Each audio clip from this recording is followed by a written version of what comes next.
Electronic waste, or e-waste, is an accumulation of electronics that people throw out after a certain time because there's no use for some of the electronics anymore, or it just doesn't work.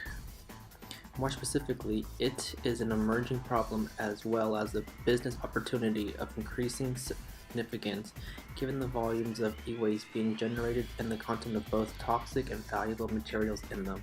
This graphic provides statistics of recent numbers collected of electronics recycled. When thinking about e-waste, there are good and bad sides to it. Pros.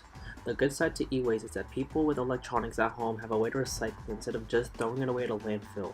Landfills are already piled with garbage that can't be recycled, such as plastic and other hazardous materials, and by adding electronics, it will only make it worse. Cons. The bad part to e-waste is the actual recycling part of it. The electronics are sent to places like Huayu, China, where people, including some children, are separating parts that are worth money and parts that aren't. The large number of end-of-life household appliances and electronic products has resulted in a rapidly increasing amount of e-waste in China in recent years. To add on, the parts being separated are toxic to the human body as well, which makes working very harmful to a person's life. E-waste differs chemically and physically wise from urban or industrial waste. It contains both dangerous and valuable materials requiring special treatment and recycling practices to avoid adverse environmental impact and harmful impact on human health. This shows how regular waste and e-waste differ significantly. Besides separating and looking for valuable parts in electronics, there have been some landfills that try to avoid the health risks of their workers. This is usually found in the United States. Well-managed sanitary landfills have been demonstrated to be the most efficient option for preventing these toxicants from leaching. This shows some tactics that engage with the e-waste recycling process to prevent health risks in the future. It's been some time that recycling e-waste has been an issue.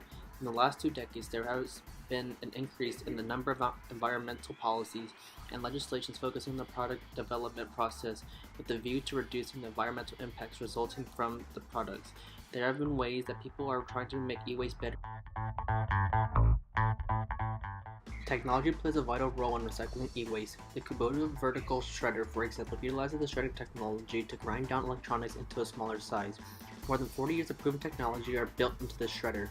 The vertical shredder can be used as a standalone unit or in combination with other processing technology, which tends to be the most popular option. Close to 400 users have already taken advantage of its powerful breaker. Another way IT can play a role in reducing e-waste is by simply upgrading your firmware. By upgrading your firmware, you wouldn't have to recycle your electronics.